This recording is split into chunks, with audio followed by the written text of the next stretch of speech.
Welcome to another episode of Missing Pieces. My name is Greg, and this is my weekly audio journal where I talk about my life. This episode is going to be special because I'm going to do something that I've never attempted before, and that is to combine two shows into one. This past week was Thanksgiving week. As such, I was very busy on Thursday, as you can expect, and that is typically the day that I do my 3-question series. So today in Missing Pieces, I'm going to try to weave in the answers to these 3 cards that I have in my hand here. And it should work pretty organically because oddly enough, like these are perfect journal questions.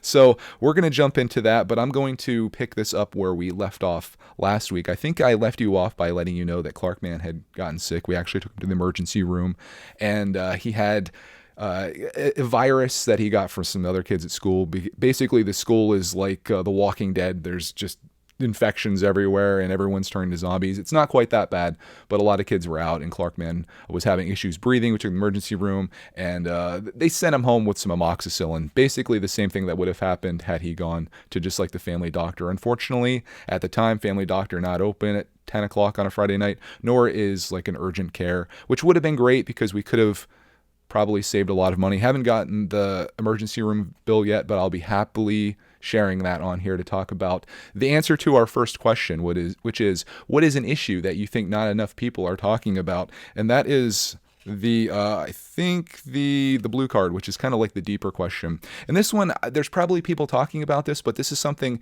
for me I wish we could actually do and get resolved. And that is, can we just make healthcare either free or affordable? I'll take either of those two. Can we make it to the point where you're not tied to a job in order to have some level of healthcare or expectations of being able to pay for healthcare? I'm talking about the United States here. I know many of you people out in the world exist in countries where healthcare is just a thing and it works for you. Whereas here, it's driven by profit. And, in some cases that works because the government tends to be kind of bloated and inefficient.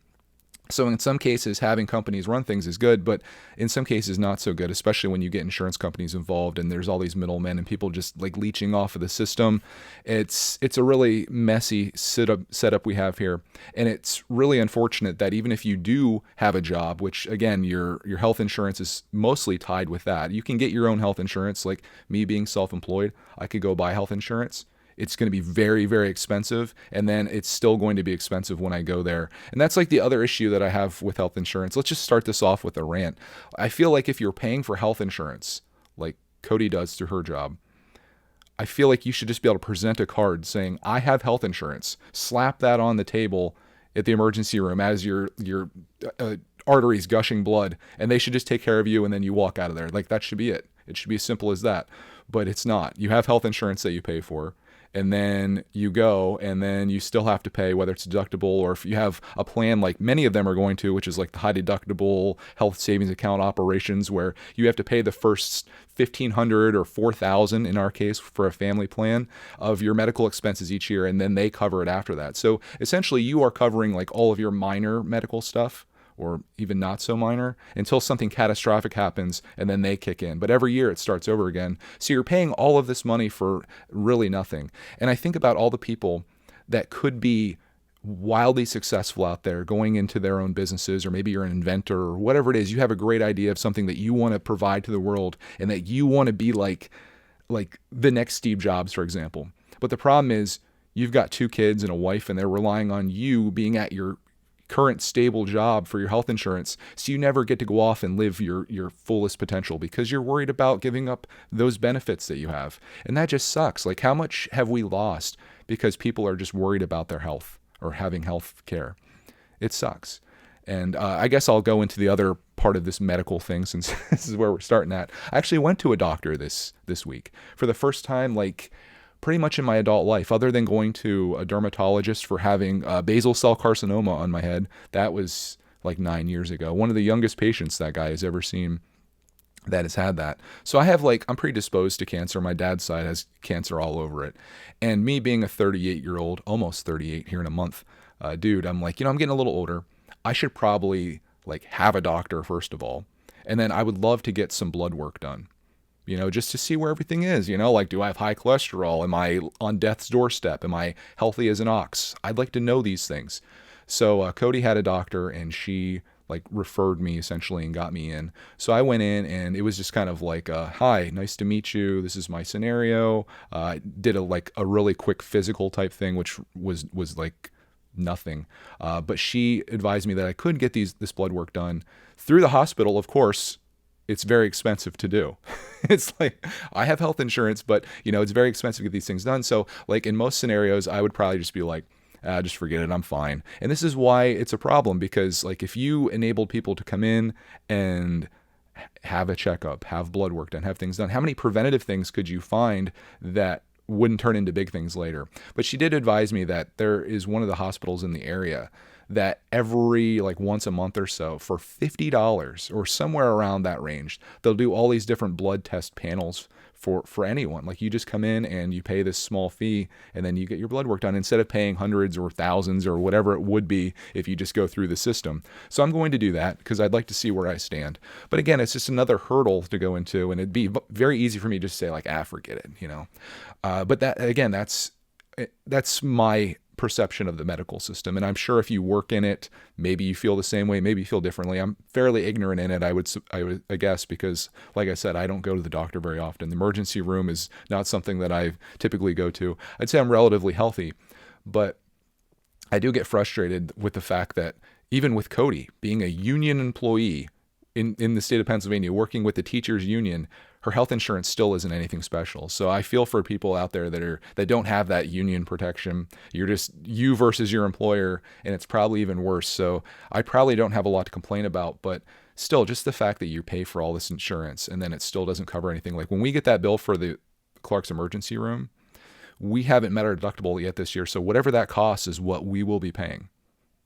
And it's probably going to be $1,500, $2,000, something like that. And it's just like, why?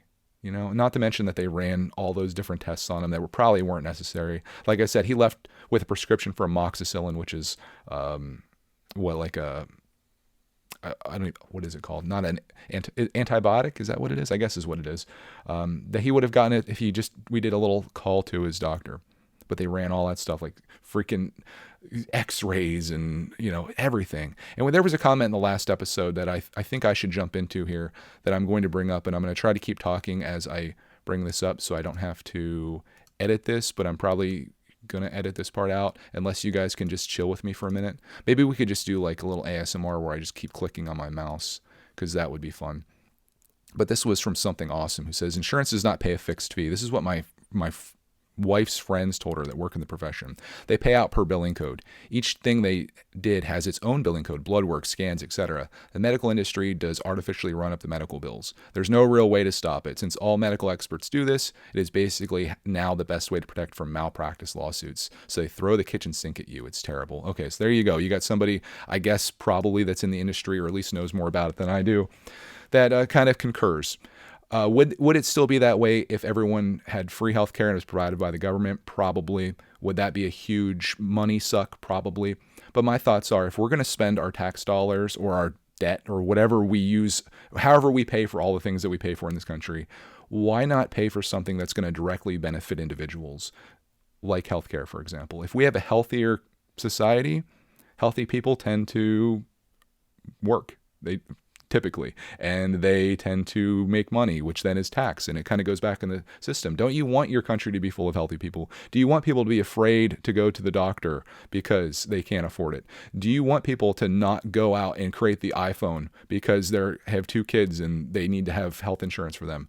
I don't think you want that necessarily, but there's too many companies out there that really want to make a lot of money off of this, and they currently are, and they pay a lot of money to ensure that they will continue making a lot of money on this at all of our expenses. So again, if you live in other countries, I know all of this probably is like, I'm sure you feel for all of us here in the United States, but I envy you.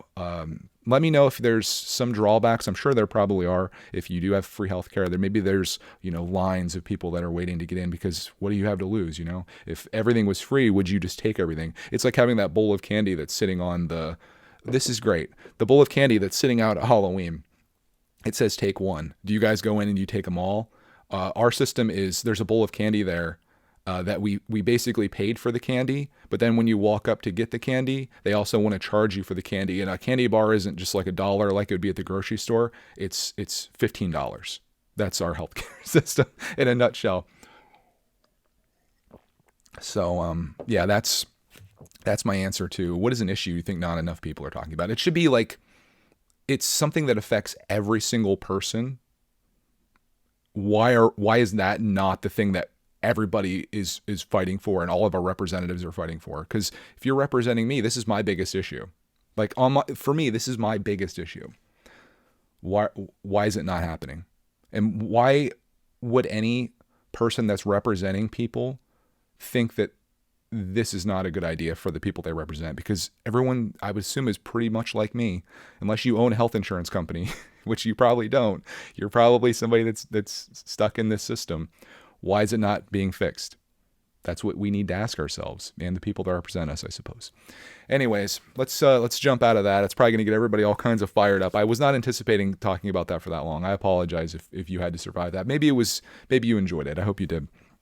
It's on my heart. It's on my mind. Let's talk about something more fun. Let's talk about eBay. Let's talk about my reselling, or just selling, I guess, in general. I'm not reselling stuff. I'm just selling. One of my big goals throughout the end of this year and going into next year is to get organized, to eliminate things from my life that aren't serving me in some way. And I have a lot of those things, and I've been posting them on eBay like crazy. And I'll tell you what, if you take the time to actually post things on eBay and you put a competitive price on it and it's things people are interested in, they buy it. Last weekend, I ended up with 8 orders. I had to leave the house with like a giant bag full of boxes of things that I sent out. It was all stuff that I listed like Friday. I spent last Friday just going on a grind, the Friday before last, I should say, the day that Clark got sick. Which he's better, by the way. I think, did I mention that? I'm not sure if it was the antibiotics that made him better or if it was the Domino's pizza, though, because it could go either way. Was it the amoxicillin, or was it the fact that I got some Domino's when Clark requested it when I was out, and we ate off that for a few days? So I might go on the Domino's. No, it was just a nice thing to do. Let's not get me going into like crazy conspiracy theories here. Like Greg, he knows nothing. He wants free healthcare and he thinks Domino's cures cancer. I wish, man. If pizza cured diseases, I would be the healthiest person on this planet. But the eBay thing has just been popping off. It's been great. I sold my MacBook Pro, and it took me like to a whole nother level of income on there. I checked like a 90-day thing. It shows how many things you've sold and how many things haven't sold and listed or that you have for sale. And my 90-day total is over $3,000 now. So I've converted all these various items that was in the storage room that I haven't touched, sometimes in upwards of a decade, things that are just sitting around in storage, taking up space. I've sold these things to people that want them, that are going to get value from them. Obviously, they're paying for them, and they're going to actually get enjoyment out of. In exchange for that, I get money, and I've made $3,000 off of things that had no value to me at all. How cool is that? And it would have been more had I sold some of these things like when they were new. Like I sold iPad, I sold the MacBook Pro. I could have sold these things, at least a little while ago and made some more money off of it. But I'm happy to make what I have. And it's like you can take that money then and you can convert that into things that you find value in, or save it or invest it. And I love that idea. And I love the fact that my storage room is starting to get cleared out. The fact that I can actually walk around in there now is a testament to the progress that I've made, because before it literally was like when you watch the show Hoarders and you have to step over things or sidestep. If you have to sidestep through a room to get through it, that's when you have a problem. So now at least I have like an island in the middle. The outside is, a lot of stuff around there, but I'm going to start whittling it down, including some toys and stuff, I think, from my childhood, because again, I had this anticipation that, when I get older, Clark Man, or my future kid, this is before Clark was along, maybe he'd want to play with all these things. But what you don't realize is that your kid's going to have his own things. Like we do a lot of toy shopping, obviously. Like it's kind of like our thing. And I use it as an excuse because I love toys as well. And I use Clark as an excuse for me to go toy shopping. If you have, that's one of the greatest benefits of having a kid. You can use them as an excuse to continue having fun and not seem weird about it. Like, I want to go and look at Hot Wheels. I want to go look at Lego. I want to look at action figures. Maybe me by myself there. I guess wouldn't be too weird because a lot of adults collect those things now. Maybe you're shopping for a kid. But when you got a kid with you, you get to have that level of excitement that you that you don't have to be embarrassed about. And I love it. But speaking of that, we had a comment from last week here that, let me see here. I'm looking for it. It was off of the one podcast. I should have gotten these together, and I apologize. I was like, I'm going to do listener feedback. Then I never got it together. But Panzer Dragoon says, I have the same exact dilemma as a dad with a 4-year-old. He'll play with this when he gets older, or I can buy all these video games, play with them in the future. I'm not a fan of these thoughts. It makes me hoard, makes me think there's value, when by the time it's at the right age, the kid will live in a world where there's a whole bump of other things that will occupy his time. Exactly. Like, you think that he's going to enjoy playing with your G.I. Joes or whatever from when you were a kid. Dude, he's going to have his own, like, he's going to love Paw Patrol, or he's going to love PJ Masks, or whatever those things are. Whatever occupies the Target toy aisle, that's going to be the thing that he's into, and you're going to buy those things, and your stuff's just going to be sitting there in the dust. I will say the one thing Clarkman has really loved, because he loves Transformers, he's loved my, like, Megazord and Dragonzord from Power Rangers, but, like, he doesn't really play the Power Rangers at all. And there's like a lot of those. And I have action figures, I've got Hot Wheels, but he has more Hot Wheels than I have. So it's like, I don't know, dude. I guess there's some nostalgia there, and it would hurt my soul a little bit to get rid of some of those things. Because when I do look at those, unlike Clarkman, who has like an exorbitant amount of things, when I look at some of my action figures, I think like I just remember all of the time with them. I don't know if Clark's going to have that, because we are in kind of a special situation here where he has a lot of stuff. Like, I remember building particular Lego sets when I was a kid. Is Clark going to remember any of these Lego sets? Like, we've just gone to the extreme so much that I don't think he's going to have like those individual memories. I just hope the memory that he has is that his dad gave a crap and put a lot of time into hanging out with him and doing stuff together. If that's the memory he walks away with, as opposed to like, oh, I built that one Lego city boat when I was 7 years old by myself. That's my memory. I'd rather be like, man, me and my dad, we went wild, dude. And you know what's really crazy? I got all these videos that like I could go back and watch of us doing all these things. And it's just, it's our videos are like a journal. They're like, it's like a home movie, essentially. It's not like we're doing anything crazy. It's just like, hey, here's our experience. And it's really cool to have that. And I think he'll appreciate that someday. I don't know. I mean, there's going to be so much content to watch that maybe he just never will. That's the thing with, like, when you had photos back when I was a kid, and maybe when you were a kid, assuming you're old like me, you had some photographs that you would look through. Now it's like your mom took 75 photos of you on Thanksgiving, and you don't look at any of them because there's so many of them, they lose their value, right? So I don't know where that's going to go, but I feel good getting rid of the immediate things that I'm not using. And I might start dipping into the world of Lego. I have some things that are worth way, way more to other Lego collectors out in the world than they are worth to me, particularly in the world of Star Wars and some Bricklink designer sets and things like that. So I might start dipping into that. Brad, he's a cheeky devil. He said, selling stuff that you're no longer using, definitely a win. I struggle with holding on to things I no longer use, but I have a hard time finding the time to list something or lack of knowledge how it works. I guess I can always ask you or Ronnie. So easy on eBay. I'm going to try to sell you guys on selling on eBay. Use my referral code. I don't have one. There isn't. I don't think that's a thing. As far as getting rid of Lego, keep in mind if you plan to sell your old Fisherman store, which I don't know if you guys can see it. Yeah, it's right there. He's eyeballing my store here. This is what... Gosh, this is right here. That's what I do with Brickstar's videos when I watch them. I'm always looking in the background like, oh my God, I want to build that. I need to get that. And, it's you're dreaming. It's a very dangerous thing sometimes watching Lego videos on YouTube. He says, hope Clarkman feels better. Poor little dude can't catch a break from getting sick. My 2-year-old nephew had caught the same stuff at daycare and ended up in the children's hospital for 2 weeks due to changing to pneumonia. He pulled through, thankfully. I think it's great. Your gaming channel is taking off like it has. Ooh, we're going to talk more about that. Love the content you put out on the channel. Hope to catch a live stream of you and Clarkman and your nephew's gaming up over the week. You did. The blast from the future.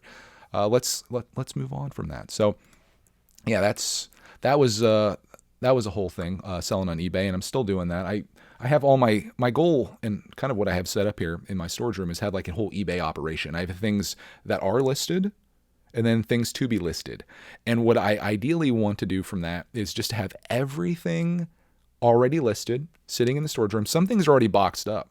I love it when I do that. Like, I'll find a perfect box, I'll put it in there, I'll weigh it, get it all ready to go. So when it sells, I just seal that baby up, put a sticker on it or a label, and it's out the door.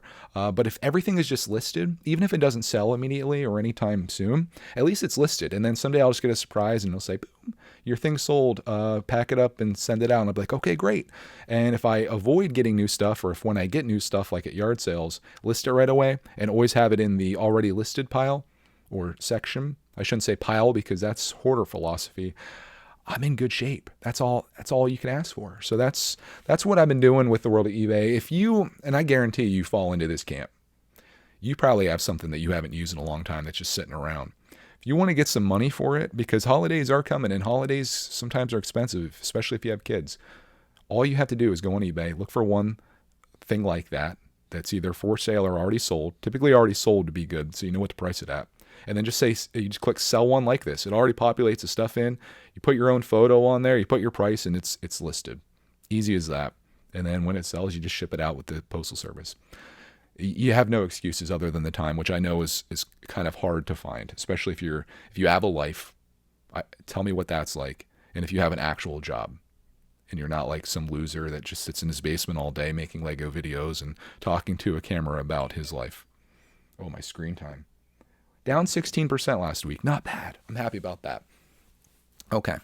I got to talk to you guys about this next situation with Clark Mann since we're on the topic. We ended up going to parent-teacher conferences this week. And it was good news. She's super impressed with Clark. Like, best kid in the class, top 2 in the class, whatever. There's a problem though, and that's that he has already passed like the level of second grade in terms of learning. They have like different levels of reading, and they're color coded. He's already accomplished the highest level of like green or whatever the color is. He's accomplished it, and it's November. So we're like, so what can we do here? Because it seems like a shame for him to sit in this classroom for the next 6 months when he's already like at the highest level. And this is compounded with the fact that the teacher was telling us that there's other kids in the classroom. Some of them can't even write their name yet. Like there's this seems like this wild swing of kids in the class that range from probably shouldn't have left kindergarten, but kids don't fail anymore. They just push them through, unfortunately, to kids that are like at Clark's level where they could probably be doing third grade material. And it's very hard to teach to those kids because you've got such a wild fluctuation, which takes me to my other thing that I wish more people are talking about. And that is maybe you should have these classrooms separated out. I know people don't like that idea because like you don't want your kid to be in like the dumb class or whatever. Like, but there should be like, okay, you're in second grade. There's level 1 learners in second grade, level 2 learners in second grade, level 3 learners, and level 4. And if you had a teacher that was teaching each of those levels to those particular kids, so like you would have a classroom, and this might be kind of nightmarish, but if you were the teacher, say, and you have to be a really kind soul and a good heart to do this, but if you were teaching all of the level 1 kids, they would all be kind of struggling together with the same thing. It's not fair in both ways for that level 1 kid to be in with a level 4 kid, nor is it fair for the level 4 kid to be with a level 1 kid. But they just mix these kids all together. And I guess they hope that everyone kind of rises up together. But what I think happens is the level 4 kid, and I'm making these numbers up, he gets drugged down by the level 1 kid who's sitting there trying to figure out the most basic of things that you learned a year or two ago. Meanwhile, that kid at level 1, while the teacher's trying to teach to these higher levels, is sitting there just lost. So I think that they should separate all these kids out into these various levels and find out where you're at. And then if you're say you're all level 3 and everybody there is level 3, you can teach those kids like at a more advanced pace. And you could take the level 4 kids, for example, and you could put them in third grade unofficially by giving them all this material that if you sent it down through the ranks to the 3, 2s, and 1s, those kids would be really struggling with. So I feel like it should be that way. And I would feel the same way. I know Clark is at the higher end of that, but I would feel the same way if Clark was level 1. If she told us like, listen, he's really bad off, I'd be like, well, maybe he should repeat first grade. Maybe there's something we could do to try to get him up to the level where he needs to be, instead of everybody just being like a one size fits all type thing. So yeah, there's another thing I'm frustrated with, but ultimately, like the main reason I have him in school is for the socialization aspect of it, and for him to like be around other kids and kind of interact and see how that works, being with other people and making friendships and like sharing and I guess like just the social side of things. But I would like him, if he has this potential over the next 6 months, I'd like him to progress as much as he can. But I had this bad feeling that it's going to be on us, because we asked the teacher, I'm like, can we get, like, obviously he's reached the peak of these books that you have him reading. Can he get like third grade books and start reading those. And she's like didn't give us like a solid answer. So I don't know if this is something that I want to go to the principal with and say, listen, I don't want my kid just festering in this classroom until June. I want him to be progressing. Would it be possible? I don't know if this is possible, but if he really is at the level where he is, could he get a seat in a third grade classroom? I know he'd be younger than the other kids there, but could he get a seat in there and just to see how he does? Put him in there for 2 weeks, see how he's moving with the stuff, and if he's doing well, let him in there. Let him skip a grade, and maybe third grade's where he should be right now at 7 years old. I don't know, but it would be a shame to have him sit there like that and not, just basically be wasting away. So that's going to be, I think, something that I need to have a discussion with. And if it can't be done through the school, I need to do it myself. And we're just going to get some third grade math books, some third grade like level readers, and he can do that at home. But man, that's a lot of time to be sitting there. And this kind of like makes me want to go back to the idea of pulling him out. And I would, if I could find if there was a community of people, and there might be in our area, that are kind of against that system that I just talked about. And they all homeschool and they teach their kid at their level and they learn things that are outside of the normal books. Like I could teach Clark video editing. I could teach Clark math through anything that we do. There's a lot of like real life learning that we could do while systematically like learning and playing at the same time. I think we could do a lot of that. But again, that social side of things. So if we could find a group of people that are in this, but I worry that the homeschool group, if there is a group, they're going to be like really like crazy religious people. And I hope I'm not insulting you if you're like one of these people. I just, there's a lot of reasons that people don't have their kids go to school, and that's one of them. And I worry that if there is a group, it's probably those people, like really crazies. I just want to find like some normal people. Like, how about like some like hippie style people that are just like, they don't believe in the school system and they want to go out and like chart their own journey, and like they're like going camping as a family, as a learning thing. That would be like the people that I want to become a group with. And it could make some like friends amongst us too. So I don't know. I'm going to see how it goes at the school, but if we need to bail on that whole system, I'm okay with that, if that's what it comes to. But I don't want Clark to sacrifice because of this, because if it just becomes him homeschooling and it's just me and him here or whatever, or me, him, and Cody, I don't think that's going to be good for his development. And I think that may do like more damage than, he'll be like a little super brain, but he won't have the social skills to back it up. If you're listening to this, I apologize. I keep drinking. I'm very, very thirsty today. Sorry about that.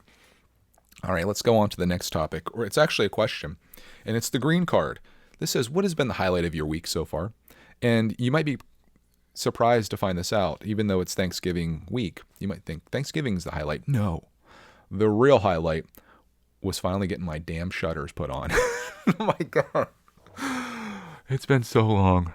I worked so hard to find some competent soul that would put 2 shutters on my house. And I'll have you know, this guy that came, him and his assistant or whatever, did an incredible job. It took a while to get him here. He rescheduled once, but when he came, he put them on properly. Didn't just like tap the things back on so they're going to blow off again. He like drilled new holes, got these shutters put on. He put silicone caulk around the outside of all the shutters in the entire house, got everything all the way it needs to be. So we up here in the mountain get the highest wind this winter. Those shutters aren't going anywhere. So that was my highlight, finally getting that done. When he showed up, I was just like, oh, it was expensive to do. Like, I feel like he definitely overcharged me, but dude, it's done. I don't care. I paid $360. It was like, what was it, like $200 for labor or something? It was outrageous. But like the way he described it, he's like, my prices are pretty low for most things. And he kind of said, guys don't want to do these small jobs, which is probably the reason I'm having problems finding people. He's like, they want to get into like these big jobs where they can work there and make money. And these kind of jobs, you have to go to like, 5, 6 a day to try to make it worthwhile. But I mean, I'll say what I paid him probably made his day worthwhile. I was just happy to have it done. And then if I have it, like if I need him for something in the future, at least I know I have someone. I might experiment with some other people again, because he was kind of expensive. But I was willing to pay pretty much anything to finally get that done, because it was such a frustrating experience. It was like 2 or 3 times that I was like prepared for somebody to come here and like no show, or he called when he needed to reschedule. It was ahead of time, and life happens, things come up. And he was a really great guy, very professional. So that was definitely the highlight of my week, having that done. Another thing that you might think would be kind of a cool thing or highlight, I test drove a vehicle, long-term test drive of a Ford Explorer ST, 2021 Ford Explorer ST. I wasn't really in the market for an American vehicle, but I ended up watching a review on the new Ford Bronco, and I like fell in love, and I really want one. And as such, I started looking at the Ford dealerships in the area, and of course, you can't get a Ford Bronco. Like from what I understand, they're not even taking orders right now. But it is like my next vehicle, probably after my next vehicle, once things get back to order again. But I ended up at one of the dealerships in the area. I found like this Ford Explorer ST, and the ST means that it's super fast. It has a twin turbo 3.0 liter engine, if that probably means nothing to you. It has 400 horsepower. It's fast as frick. And I was like, oh, that's kind of cool. And I couldn't find any of these anywhere, but they had one in stock. It was all black with like black rims, and it looked sick. So I called the guy, and initially I called him like last week, and I asked him about it, and he was like, well, the car's not here. The owner's driving it. And I'm like, the owner's driving it. Okay. You know, it was a 2021. I assume someone traded him. Apparently this was the owner's vehicle or his wife's vehicle, and they just got a Bronco after waiting 18 months for it. So he called me back when it was in, and I went down and I drove it for, around the block or whatever. The block being like the road and then getting on the highway and stuff. Went back, and the guy, gave me the price on it. They originally wanted $55,000 for this vehicle, but it's been there for like 4 months or something like that, or like they've been trying to sell it actively, and it was 51. They wanted to give me like $9,300 for my Subaru, which was really impressive. Well, that was before we even talked about money at all. And the funny thing is, the Subaru, this is how messed up the car process is now, or like the used car market. When I went to trade in my Subaru 2 years ago, when I was looking at Toyotas, they wanted to give me $8,000 for it. I drove that car for another 2 years, put a ton of miles on it, with family trips and all this stuff. And now it's worth more now than it was 2 years ago. How crazy is that? Like, it just makes zero sense. But I mean, everything's more expensive, I suppose. So I drove it, and I was looking at the figures, and I'm like, do I want to put, it's going to be like $45,000 after it's all said and done. I'm like, do I really want to spend that much money? And I was like, can I take it for an extended test drive, do like an overnight thing? And he's like, yeah, the boss thinks if you do that, you'll fall in love with it. And I was like, okay. So I had it over Thanksgiving, and it was fast, and it was great, super fast and luxurious as heck. Like going from a $20,000 brand new Subaru to this car, which was $60,000 new, is quite the step up. But it's also very big, and it felt like driving a boat, but it was fast, especially in sport mode. Like it was almost too fast. So I drove it around a bit, and I was like, not like loving it. So I asked my mother and father-in-law, who have a Subaru Forester, which is like a bigger version of our car. I said, do you mind if I just take that for a test drive while you guys are here for Thanksgiving, just so I can compare it? And they're like, sure. So I took it out, and here's the wildest thing. Their Subaru Forester is like $20-some thousand new. And I love the driving experience of that car so much more than this $60,000 Ford Explorer. I don't know if it's because I'm a peasant and like this is the life that I came from, but the driving experience in a Subaru just feels so much more like, it felt like driving a rally car or like a go-kart, whereas the Ford felt like driving a boat around. I took this thing out, and I felt really good on the turns, and I like the seating position where you sit up a little bit higher, and it has a little bit of storage space in the back. Nowhere near the luxury of the Ford, like with all the automatic stuff and lights and friggin' navigation, and like it was crazy. So I was like, okay, this Forester's kind of nice. Let me look and see what they have locally here. And they have this one, it's called, I think, the Wilderness Edition, which looks sick. Like it's a little bit higher. It's got black rims. It's got like kind of like cladding on the sides. It's got some, it's like mostly cosmetic on the inside, but they have like 3 of them in stock at my local dealership. And the funny thing is, or the great thing is, it's brand new, $35,000 brand new versus $51,000 used on this Ford. And I'm thinking about going down and just seeing what we can do. If they could give me $9,300 for my Subaru, I might try to get I might tell them that the Ford dealership offer $9,800 just to kind of like put some heat on them. If they could give me that, this only puts me out like $25,000. And with that money that I'd be saving from that, I figured out that if I invested the $16,000 difference between these, if invested in the proper dividend stock, which is what I'm kind of into, I could give myself about $46 a month every single month for the rest of my life and Clark's life and whoever's life after that, plus gain whatever money's from that. So you have this vehicle that's doing nothing but depreciating. Instead, you have this money that's doing nothing but paying you. Like, it would basically buy me a tank of gas once a month with the money that I'd be saving. So, or I mean, if you want to take it that far, though, I could keep driving my Subaru, invest the $35,000, and that would give me probably like $100 every single month. It's yeah, but I do kind of want, I want to get something bigger. And now that Subaru has over 100K on it, which is not bad for a Subaru. I love like, that's the other thing. If sticking with the Subaru brand, I've had nothing but a good experience with this car. It's been fantastic. I like the place that I go to. I like the service there. And it'd be nice to kind of keep it in-house versus Ford, which I don't have any experience with. And again, I'm not a huge fan of American dealers. So like, I rolled that out. I took it back. The funny thing is the guy didn't try to sell me at all. I just like, yeah, I'm returning in this. And he's like, how come? I said, I liked it, but I didn't love it. That was the end of it. He didn't try like countering, doing anything. It's just like, okay, which I kind of appreciated. It wasn't like a high pressure thing, because I was a little worried when I took it back. I'm like, oh God, this is going to be awful. He's going to hold me hostage there. He's going to waterboard me. I'm going to end up leaving there with it. No, it was none of that. That's kind of funny. I was thinking when I was leaving there, I said, there's like this quote. It's like, I worry about a lot of things. Some of them actually happen. Like, how many things do we worry about that just, they're non-issues, but we worry about them. We dwell on them. That's my life, living inside my head. But so I rolled the Explorer out. I think maybe this week I'm going to test drive a Subaru Forester, and I think I'm going to be much happier with that. Another vehicle that's on my radar that I know is like super like no. I still love Wranglers. I love Jeep Gladiators, but they're just so expensive. You're paying the Jeep tax on those, and it's not useful for what I need for my family. That's the other thing. The Ford Explorer had a captain's chairs in the back, so like bucket seats. So putting Roxy in there would have been problematic. She would have had to go in through the back, which I'd have to lift her up, and she'd be flailing her legs and scratching the paint up and stuff on the back. So it just wasn't a good fit. I think this is going to be so much better, and it's cheaper, and it's brand new. So I was thinking, like, if I get this, drive it for 2 years, and then if the Broncos are in stock after that, we trade Subaru for Bronco. And then we're rolling. Or maybe I keep the Subaru for another 10 years because I love it so much, which is probably the more likely scenario. Because I love it. As soon as I got back in my Subaru, I'm just like, I love this so much more.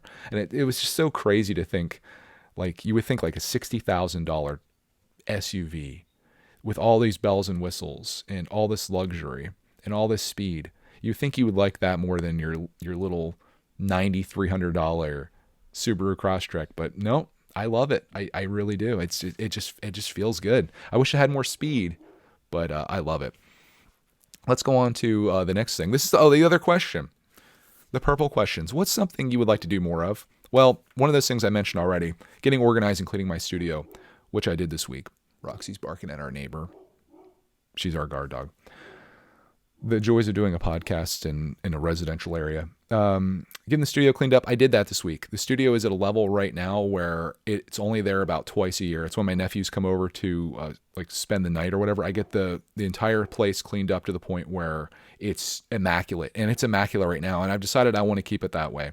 I want this place to be just absolute perfection, and it will continue to be that way. If there's a project that we're working on, I'm going to make that our only project. There's going to be nothing sitting out that is not something that's actively being used. That's where I need to be, because I can't live this life where I have messes everywhere. That it just stresses me out, and I just don't need that. So now what I have for all the projects that I had sitting around here, I have a table in my storage room that's just like my to be done table. And it's out of the way, and I can just go to the table and be like, what do I want to work on today? Pull something off that table. Ideally, I'd like to make it so there's nothing on there other than maybe like one project. But the studio is looking immaculate. So being organized is something I want to do more of. But more importantly than that, and this is going to sound really silly, like what's something you want to do more of? Some people are going to say like exercise, or like, I don't know, what's something you want to do more of? Mine's gaming. I want to really, like, I love video games as a kid, and I find my adult life, I don't put a lot of time into actually gaming. And when I do, I do it like professionally. I do it as a business or whatever, which is fine because it helps me justify it. Otherwise, it'd be like, I'm just wasting time. But if I can live stream it or make a highlight video out of it, that makes a lot of sense. And this week was great because Clark Man was off for Thanksgiving, of course. So we did gaming. We got back into it. I play whatever Clark wants to play. He wanted to play Sackboy, a big adventure, so we played some of that, which I really enjoy. We played Fortnite together. My nephews came over. Of course, Thanksgiving night was just like nothing but gaming, and it was amazing. There was a couple highlights from that, particularly this one time we were playing Minecraft, and Kyle sent Clark 1,000,000 blocks into the sky. He teleported him. And I don't know what it was. I don't know if I was delirious or whatever because it was so late and I was tired, but it had me laughing so hard. And it was one of those laughs where it feels good for your soul. Like it's like uncontrollably like hysterical laughter that you very rarely experience. And it was so good. So I'm gonna make a highlight video out of that. It's probably gonna be super annoying for people to watch, but I'm just absolutely losing it. We won a game of Fortnite. I'm gonna make a highlight out of that. Landon won Fall Guys, so I put that video out. So there's some things happening there. I came really close over Black Friday of getting like some arcade consoles or cabinets, but I held off because I don't need anything more in my life. I did get the Ms. Pac-Man set up there. I found like a standing desk, so I put the Ms. Pac-Man countercade or partycade on top of that, which you can see right over my finger here if you're watching this. And that was a big hit over Thanksgiving. I knew it would be. I was like, if I have this thing set up, people are going to play it. Everybody in my family played the Ms. Pac-Man countercade and the various games and stuff on there, trying to beat my legendary high scores. Impossible. But yeah, that was so much fun over Thanksgiving doing the gaming. Thanksgiving has to be like my favorite food opportunity of the year. I just love all of the food that comes from Thanksgiving, like turkey, mashed potatoes with gravy, candied yams. I can't think of anything else. Oh, we had pumpkin pie, of course. Apple dumplings Cody made. I've been doing like the dual desserts every night. I'm afraid to get on the scale because I've been doing like apple dumpling and a piece of pumpkin pie. Pretty sure I have diabetes now because of it. But man, Thanksgiving is just glorious. And I love the fact that there's always leftovers. And I love doing cold turkey sandwiches with ketchup on top. That's going to be the thing that everyone comments about. I'd say every week there's always like the one thing. I'll talk here for an hour. There's one thing that I say that like 17 people comment on.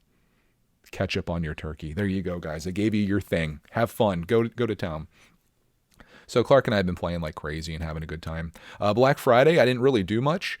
I actually did reverse Black Friday shopping. I took the Ford Explorer back that day in the morning, and then my nephews ended up leaving that day. I did get a couple things, though. The things that I bought a game called Atari 50 for the PlayStation 5, which is really cool. It's like a museum of Atari showing like all their history, and there's actually videos on the disc or on the game of like interviews, and you get to see like manuals and pamphlets from all of Atari's history and play all these various games for all these different consoles that are emulated on there.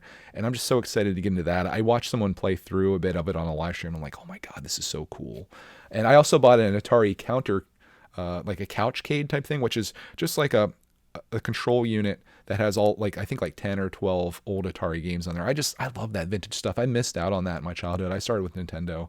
So I'll be streaming some Atari stuff on my gaming channel, Greg's Arcade, if you guys want to come over and hang out with me while I do old man stuff. But we're kicking the gaming stuff off in high gear. I also got updated my Game Pass, got some more months of that. I updated my PlayStation Plus because those were both on deals. I bought a flight stick for Microsoft Flight Simulator, so I'm excited to get into that too. I watched a review on it, and I got a great deal. It's $50 through Dell, and they give you a $25 gift certificate. And this is like a $90 unit, so I'll have like the flight stick and stuff with like the throttle. So I was thinking about doing like destination flights on my gaming channel where people tell me like, where do you want me to fly? And then I'll go fly and tour it, and we'll like chat while I fly over your town or whatever, or your favorite city. I thought that could be pretty fun. I also bought a few Lego sets here and there, mostly Christmas gifts for Clark, man. But I didn't go crazy on Black Friday. I was, like I said, I was so tempted though. They had a Tron arcade cabinet from Arcade 1-Up that's usually $700, marked down to $500, and then you get $150 Kohl's Cash. They also have the Tempest Legacy cabinet from Atari, and I thought right back here where I have all this stuff, right there where the Ms. Pac-Man is, that'd be so cool to have arcade cabinets set up there. But then I thought, if I get one of these things, this becomes an obligation in my life. This is now something that I own, that one day I'm going to have to decide, what am I going to do with this thing? I have to get rid of it. I have to sell it, I have to do something with it. And I just decided like, no, don't do it. Just play console stuff and keep it small, keep it simple. You don't need to add anything to your life, especially when you're paying all like that huge premium for like the replica of it. Like for example, the Atari like control thing that I bought, it's like a control deck.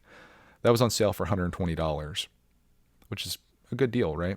But it has like all the brains, everything in it except for the screen. If I were to buy the Tempest Legacy, which is kind of like that, that would have been like $450. So you're paying a lot of money for this cheap wood and a screen that they give you, which isn't even that good of a screen. So I think I made the right decision. Keep your life simple. Don't add things in when you don't have to add things into your life. That's what I'm learning. I'm much like things are, I think Thoreau said, things are much harder to get rid of than they are to acquire. It's easy to take things on your life. It's easy to buy a Ford Explorer. It's much harder to get rid of a Ford Explorer. So keep your life simple. And that's like my message of the day to you guys. I did on Friday watch I didn't really watch much this week. I do have to watch Planes, Trains, and Automobiles for Ronnie. He's been asking me to watch this for like 2 years. I need to do it. I missed it when it was like live, so I'm gonna watch it and report back. But I did watch the U.S. versus England World Cup match, and it was literally the most boring thing I've ever watched in my entire existence in the world of sports. It was like, I complained about baseball before. Baseball is thrilling compared to watching a soccer match or a football match. This is going to be that thing. It's not going to be the ketchup on the turkey. It's going to be this. My God, it was so boring. 0-0 was the final score. It was just like nothing happening. I like playing FIFA. I like playing arcade style video games of sports and stuff, but watching an actual football match was absolutely redonkulous. So yeah, that's pretty much it for this week. I know this was kind of all over the place, but I think I did accomplish my goal of answering the 3 questions here, which I won't read again. I'm not going to take your time doing that, being that this is long as it is. But I hope you enjoyed coming along with me on this week in Greg's life, Thanksgiving week.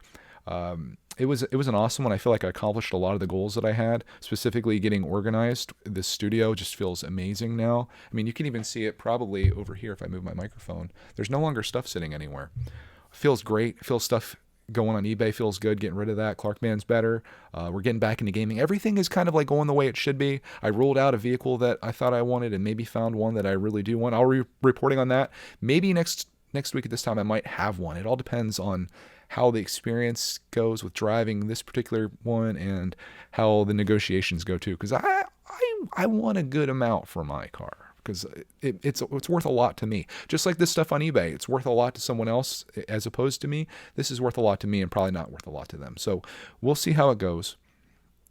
I'm going to be back on Tuesday with another business meeting, most likely. If you have any topics that you'd like me to cover in business meeting, it doesn't have to be financial. It can be just anything, life questions, just topics you want me to cover. I'd be happy to do that, because I think it gets a little boring to talk about like, YouTube and how things are going and stuff like that. And this is kind of like my life update too. It kind of comes in together. So I am leaning again towards maybe having 2 shows per week, one being this and then the other one being like a Q&A live, like just vibe hangout session type thing. I think would be really cool to do, as opposed to 3 shows, because I think I can nail it. Like, I just proven here today that we can get this all done in one show. And we did listener feedback today a little bit too. So yeah, I'm pretty happy with this episode. I hope you were too. And on that, I hope to see you next week for another Missing Pieces episode.